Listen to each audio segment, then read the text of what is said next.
ونستعينه ونستغفره ونعوذ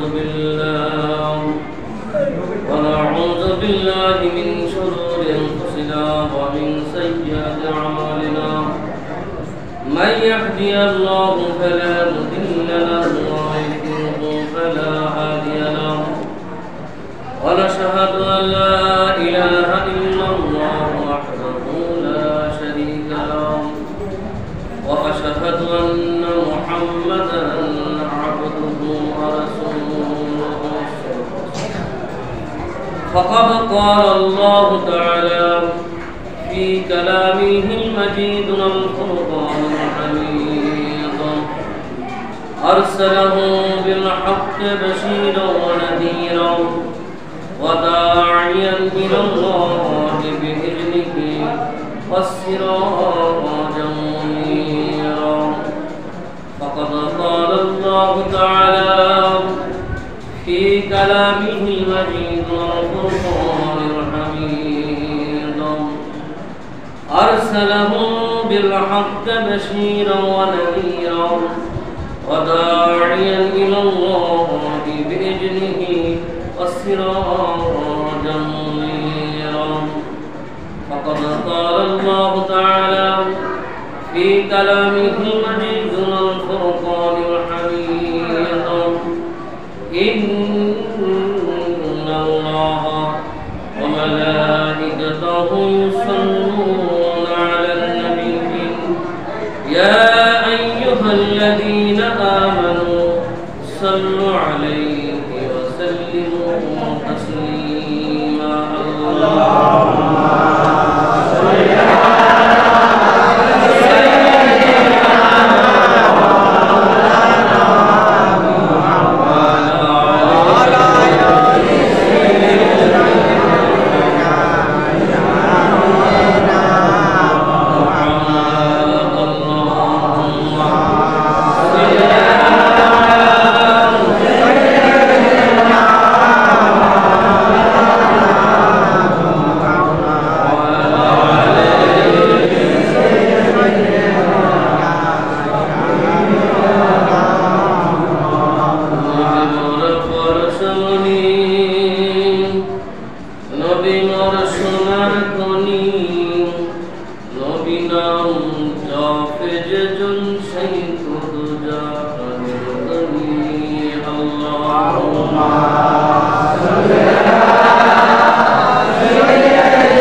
पाँच से ज़्यादा आशिक रसूल যিনি অত্যন্ত সুলতান ওয়াজিদ জুলফিকার আলী মাদ্রাজ আলী की दुनिया থেকে বিদায় হয়েছেন। তিনার ওফাত উপলক্ষে আজকের এই দোয়ার মাহফিল ইফতার সাহাবীদের মাহফিল আয়োজন করেছেন। সে আয়োজিত দোয়ার মাহফিল আল্লাহ রাব্বুল আলামিন আমাদের শোনার জন্য বসার তৌফিক করে দিয়েছেন।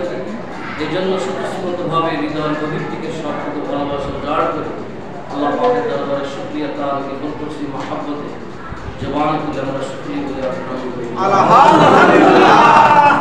আল্লাহ পাকের দরবারে শুকরিয়া তাআলা জ্ঞাপন করার পাশাপাশি আপনি আমদার আহমদ মুস্তাফা নূরে মুদাসসাম নবীকে সম্রাট জনাব মুহাম্মদ সাল্লাল্লাহু আলাইহি ওয়াসাল্লামের রওজা শরীফে খেয়াল করে মহব্বত আমরা দুরূদের নজরানা হাদিয়া করি।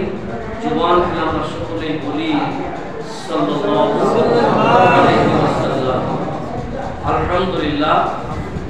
সারা পৃথিবীর ভিতরে বাংলাদেশ মানচিত্রে ছোট্ট একটা দেশ, কিন্তু ধর্মীয় অনুভূতি, আল্লাহর ইতাআত, আমার রাসূলের ইতাআত, অসংখ্য ওলিয়া আউলিয়াদের সমাগম, আল্লাহর ইচ্ছায় ভারতবর্ষে আল্লাহ রাব্বুল আলামিন এসেছেন।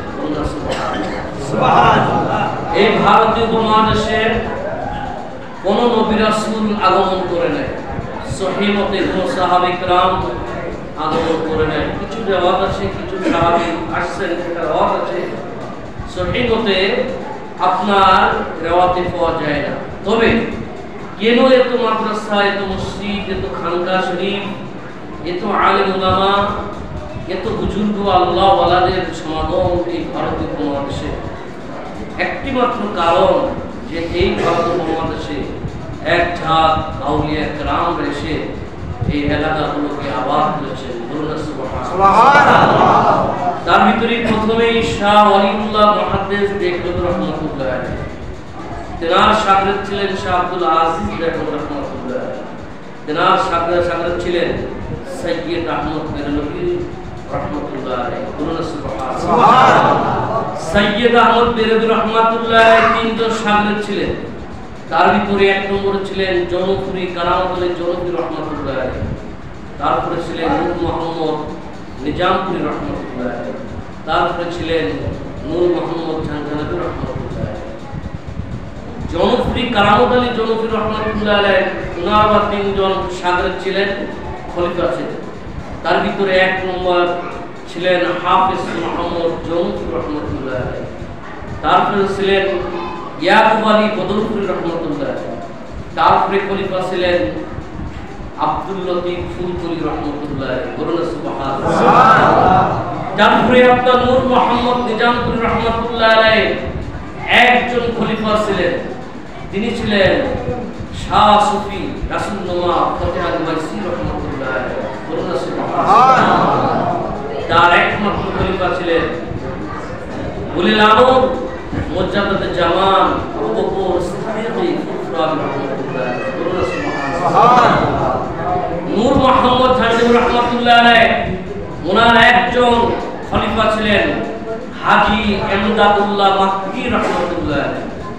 তিনার আবার তিনজন খলিফা ছিলেন রশিদ আহমদ গাঙ্গুই, শামসুল হক ফরিদপুরি রাহমাতুল্লাহ আলাইহি, তারপরে ছিলেন হুসাইন আহমদ মাদানী, জিনার খলিফা ছিলেন হাটহাজারী মাদ্রাসার মুফতি শফি। বুঝছেন, ইনারা এই সিলসিলা মুক্তি ছিলেন। এটাই হলো বাংলাদেশের ওলিয়া আউলিয়াদের আগমনের একটা সাজরানামা, সংক্ষিপ্ত আকারে। আল্লাহ রাব্বুল আলামিন ভারতবর্ষের ভিতরে মুজাদ্দিদ জামান আবু বকর সিদ্দিক রাহমাতুল্লাহ আলাইহি, তিনার পাঁচ সাহেবজাদার ছোট সাহেবজাদা, তিনার যে খেদমত, তিনি তো সুলতান ওয়াইজিন ছিলেন। তিনার যে খেদমত, তিনার যে মেধা, তিনার যে আবেদন, তিনার যে বুজুর্গিয়াত ছিল, তুলনা করা যায় না। তিনার জীবনের থেকে একটু কারামতের কথা একটু বলি, অতগুলো তো করা যাবে না। একদিন হুজুর মাহফিলে যেতেন, বাড়ির থেকে দলঞ্চ থেকে 7 থেকে 8 কিলো আপনার দূরে, এবং তার চেয়ে অনেক দূরে এক জায়গায় মাহফিলে যাবেন, বাড়ির থেকে বের হয়েছে।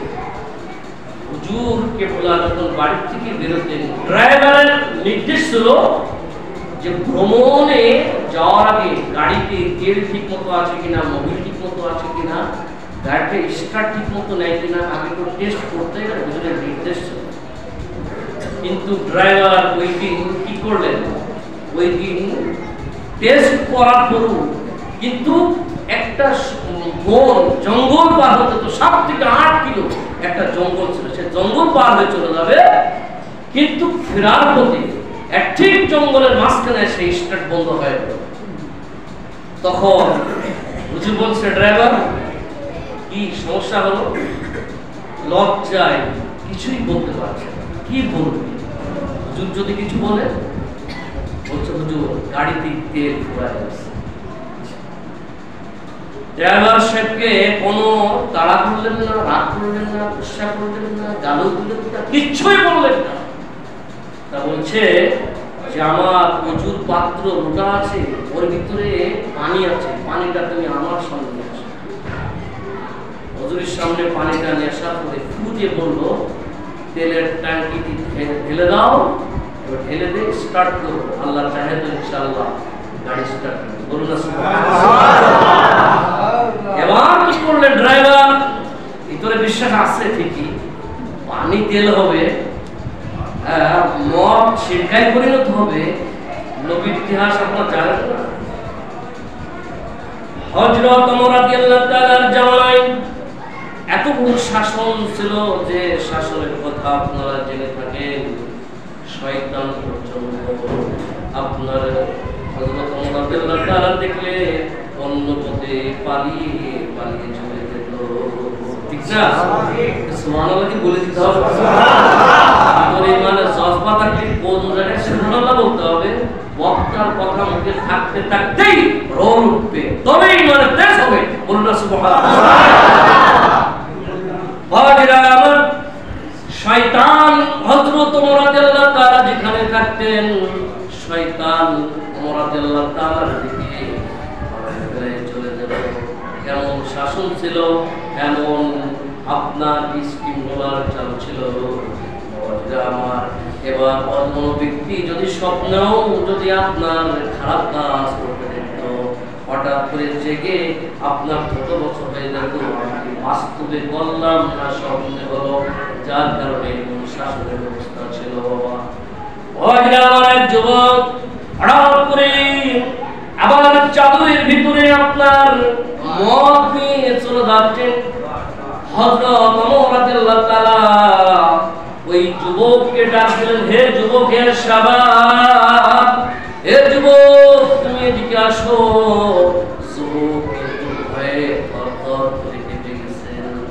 কাছে মদ আছে, যদি মদের বোতল ওমর রাদিয়াল্লাহু তাআলা যদি টের পেয়ে যায়, আজকে তো আমার সাইজ করে দেবে।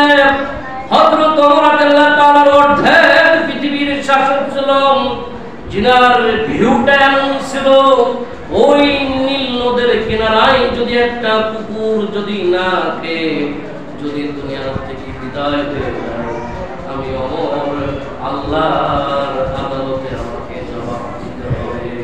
ঠিক না বলে? কেমন তার ইনসাফ ছিল, কেমন দায়িত্ব জ্ঞান ছিল। আর আমাদের এখন কি তাই? মেরে ধরে খেয়ে একেবারেই তুচ্ছা করে দিচ্ছে। ঠিক না বলে? এই জন্য জেনে শুনে সমর্থন দেবেন। আমার ভোট আমায় যাকে ইচ্ছা তাকে দেবো, নোটে ভোটে টাকা পয়সায় বিক্রি নয়। আমি একজন যোগ্য ব্যক্তিকে আমি দেখবো, কারণ আপনার সাপোর্টের কারণে একজন ব্যক্তি ক্ষমতার মসনদে বসার পরে ও ব্যক্তি যত রিফিল কার্ড চুরি করবে, আপনার ক্ষমতা পেয়ে যত ক্ষমতার অপব্যবহার করবে, আর তার একটা পার্সেন্টেজ আপনার সমর্থনের কারণে করে আপনার রিপোর্ট ফাইলে ঢুকবে। কথা ঠিক না? খুব সাবধান। নামাজ পড়তে পড়তে আপনার সঙ্গে ছাড় হয়ে যাচ্ছেন, পীর মুরদি করতেছেন, এটা ভালো কাজ, কিন্তু আপনার অন্যায় সাপোর্ট, অন্যায় পক্ষ যদি কেউ নেন, তাহলে তার সম পরিমাণ গুনাহ তার আমলনামার ভিতরে ঢুকবে। ঠিক না বলে? বাবাজিরা আমার, যুবক এবার থরথর করে কাঁপা শুরু করে দিল, অন্তরের ভিতরে ভয় জাগ্রত হয়ে গেল, কিন্তু মনে মনে আবার কি করলেন? ইস্তিগফার করলেন, তওবা করলেন, তওবা সুবহান, ঠিক না বলে? কি তওবা? চূড়ান্ত তওবা। জীবনে যা করছি এইটাই স্টপ, আর জীবনে আমি গুনাহ করব না, এটাই এরকম প্রতিজ্ঞা প্রতিশ্রুতি নিয়ে যদি তওবা করেন, ওই তওবাটা মুসহাব পর্যায়ে চলে যায়। বলুন না সুবহানাল্লাহ। আমার যুবক আপনার এই চাদরের ভিতরে সেবক মুআবিয়া যাচ্ছেন, হঠাৎ করে আবার তওবা করতেছেন, ইয়া রাব্বাল আলামিন, আল্লাহ আমরা কি আল্লাহ তাআলার হাতে ধরা খেয়ে গেছি, আল্লাহ তুমি আমার আজকের মতন মাফ করে দিও আল্লাহ। আজকে যদি আমি বেঁচে যাই, আল্লাহর জীবনও আমি মদ খাবো না। মনে মনে আপনার তওবা করলেন, তওবা করে আবার ভয়ে থরথর করে কাঁপতে কাঁপতে আল্লাহ তাআলার সামনে দাঁড়িয়ে আছেন। আল্লাহ তাআলা বলছেন, যুবক তোমার বগলের তলে চাদরের নিচে কি আছে ওইটা তুমি আমাকে দেখাও। গোপনে জানিয়ে যাচ্ছে, তো খ্রিস্টা নাও জিজ্ঞেস করতে পারতো, কিন্তু এমন বিচারক ছিলেন যেখানে মাসফুক সন্দেহ সেখানেই কিছু খতিয়ে দেখতে হবে, ঠিক না বলে? হুজুর দেখলে বিড়ি এমন ভাবে সারে টের পাওয়াই কষ্ট, ঠিক না? এর ভারী কায়দা সারে, এত বড় একটা সিগারেট কিভাবে ঘুরিয়ে ঘুরিয়ে নেয় দেখেন কিছু না। তাহলে মুসাফা করেন, হাত পিছনে নেয়, হুজুরের সাথে মুসাফা করতেছে না, তাহলে হাতের ভিতরে কিছু একটা চোর কত বড় তার। আমি যারা বিড়ি খাই, যারা ধূমপান করে, যারা গাঁজা খায়, ইয়াবা খায়, বাবা খায়, ফেন্সিডিল খায়, ওরা আসল চোর।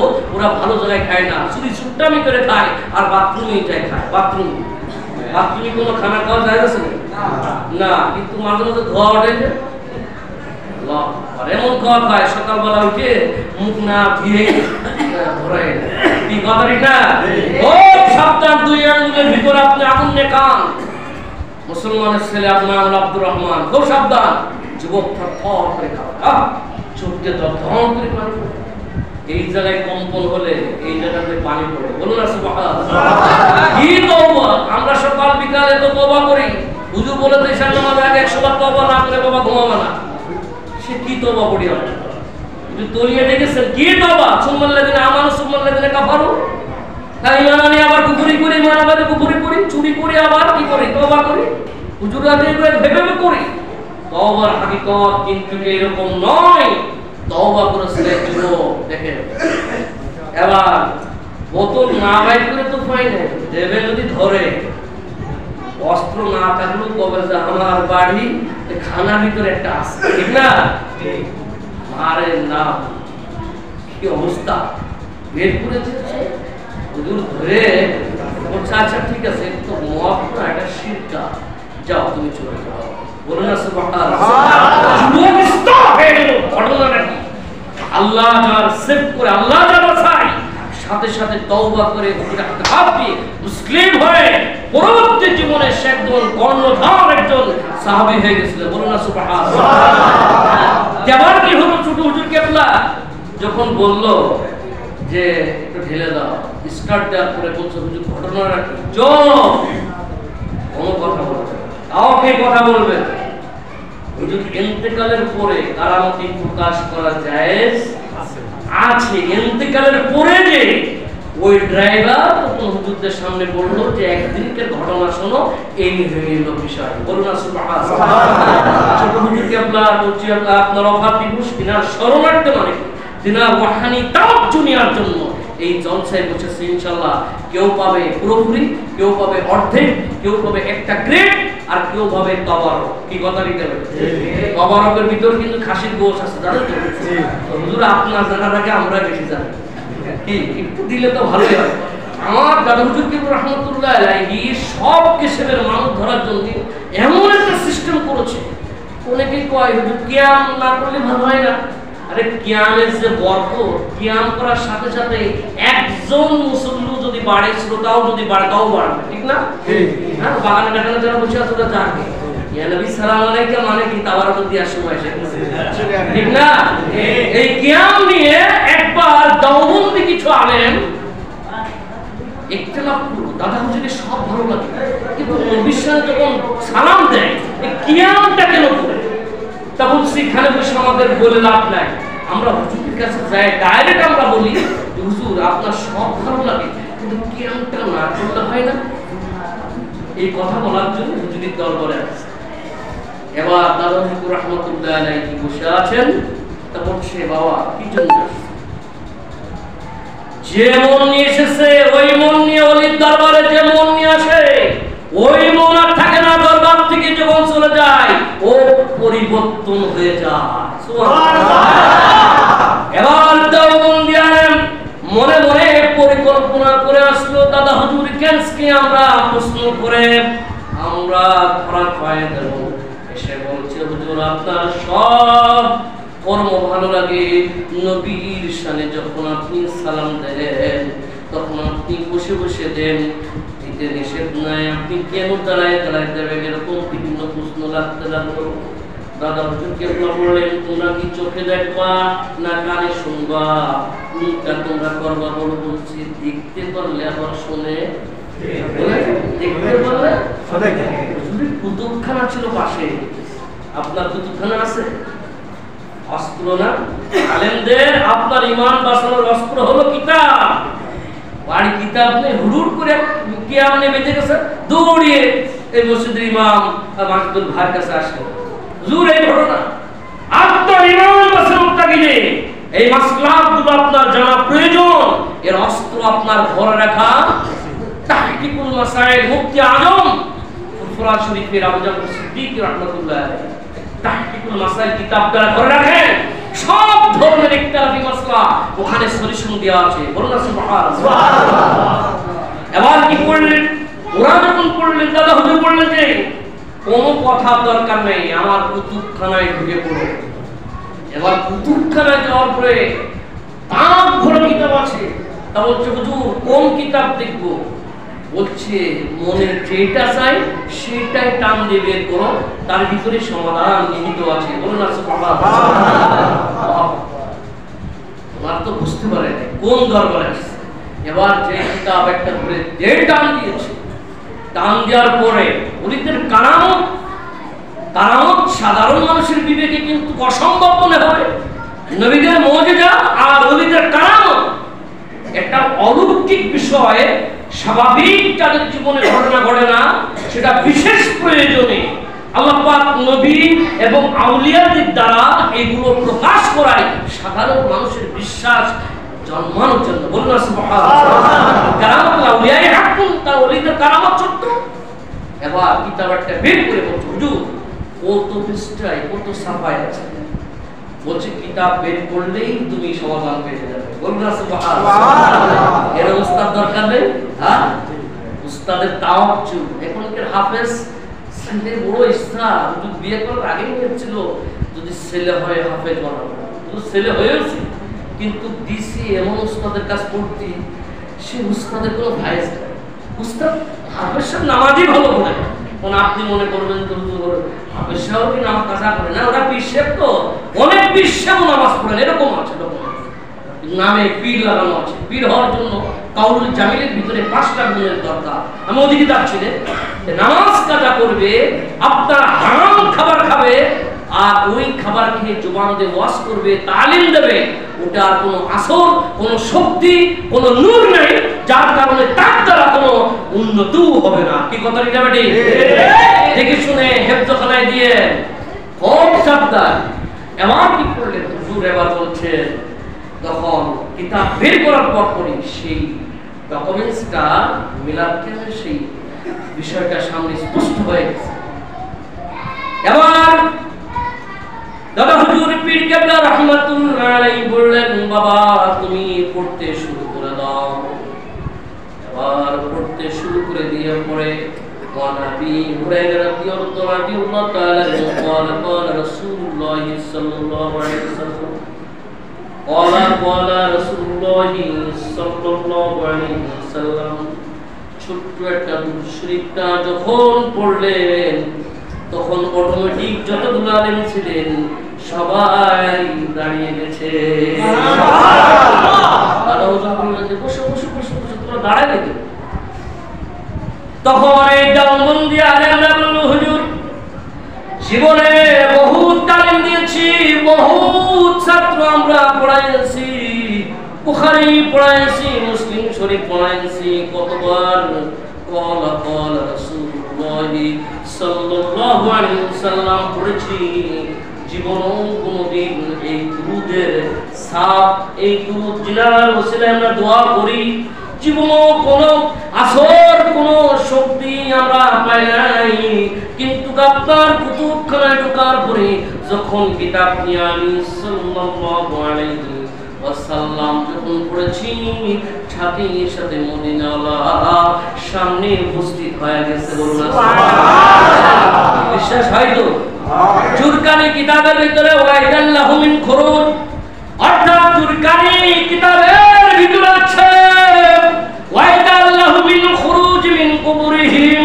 আল্লাহ রাব্বুল আলামিন আমার নবীকে এত পাওয়ার দান করেছেন, বিশেষ বিশেষ মুহূর্তে আমার নবীজি রওজা শরীফ থেকে বের হয়ে সাত আসমান সাত জমিনে ইচ্ছা মতো ভ্রমণ করতে পারে। ইমাম জালালউদ্দিন সুয়ুতি রাহমাতুল্লাহ আলাইহি বর্ণনা করেছেন, আন-নাজরু ফি আমালি উম্মতিহি ওয়া ইস্তিগফার লাহুম মিন আদ-দুআই। অর্থাৎ জালালউদ্দিন সুয়ুতি রাহমাতুল্লাহ আলাইহি বর্ণনা করেছেন, সকাল সন্ধ্যা, দিনের শুরু দিনের শেষ, এই দুইটা টাইমে আমার নবীর সামনে উম্মতের আমলনামার রিপোর্টটা সামনে উপস্থিত করা হওয়ার পরে আমার নবীজি আপনার বাপের নাম জানে, আপনার নাম জানে। ওই রিপোর্ট দেখার পরে যদি আপনি দিনের শুরুতে ওই সন্ধ্যা পর্যন্ত যদি কোনো অন্যায় আপনি করে থাকেন, আল্লাহর নবীজি ইস্তিগফার লাহুম, ও তার জন্য আল্লাহর কাছে ক্ষমা চাই, ওয়া দুআ লাহুম, তার জন্য দোয়া করে, আল্লাহ আমার এই উম্মত গুনাহ করেছে, অন্যায় করেছে, আল্লাহ তুমি তারে মাফ করে দাও, ক্ষমা করে দাও। এবং এরকম দোয়া করতে থাকেন। এবং সেই ব্যক্তির যদি মৃত্যু যদি এসে যায়, আমার নবী মুহাম্মদ সাল্লাল্লাহু আলাইহি ওয়াসাল্লাম ওয়াহদুরু মিন জানাজাতি, আমার নবীজি ওই উম্মতের ওই আশিকে রাসূলের জানাজায় আমার নবীজি উপস্থিত হয়ে যায়। সুবহানাল্লাহ। এখন কি নবীরা বলা অসম্ভব? এই অসম্ভব বিষয় একসাথে যদি 1 কোটি মুসলমান যদি কবরে চলে যায়, যাওয়ার পরে ওই কবরে 3টা প্রশ্ন করা হবে, কিন্তু বুখারীতে এসেছে একটা প্রশ্ন করা হবে, সেটা হলো আমার নবীজি সম্পর্কে মান হাদার রাসূল, এই ব্যক্তিকে তুমি কি চেনো? যদি চিনতে পারেন তাহলে আপনার কপাল ভালো। আর লাদ্রি লাদ্রি লাদ্রি যদি আপনি বলেন, কপাল ফাটা যদি না ছেন, জাহান্নামের দিক থেকে আপনার দরজা খুলে দেওয়া হবে।